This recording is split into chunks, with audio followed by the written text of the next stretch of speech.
Good morning. আমি আজ সকাল সকাল রেডি হয়ে বেরিয়ে পড়ছি সোলো ট্রিপে। চলো আমার সাথে।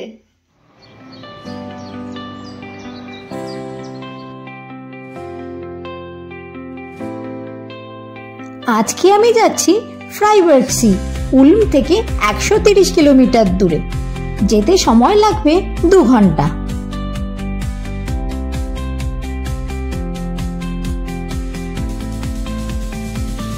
এত সুন্দর সিনারি উপভোগ করতে করতে কখন যে পৌঁছে গেলাম বুঝতেই পারিনি।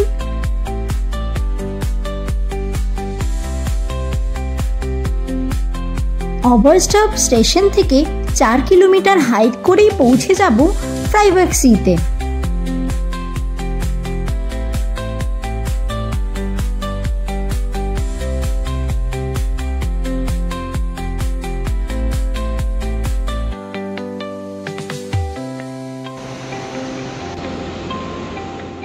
এই প্রথমবার ইউরোপে সোলো ট্রিপে এসে আমার বেশ মজা লাগছে।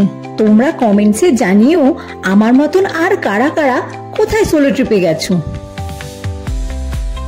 ফাইনালি অনেকটা পথ পেরিয়ে পৌঁছে গেছি ফ্রাইবার্গ সিতে।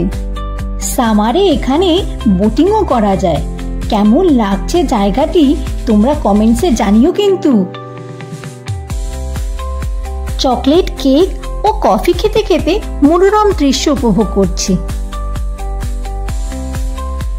আজকের এই হাইকিংটা শুধু একটি জার্নি ছিল না, ছিল একটা অনুভব, নিজের সঙ্গে সময় কাটানোর, সাহসিকতার আর নতুন কিছু শেখার। এখন সময় হয়ে এসেছে বাড়ি ফেরার। আজকের এই ভ্লগটি এইখানেই শেষ। দেখা হবে নেক্সট ভ্লগে।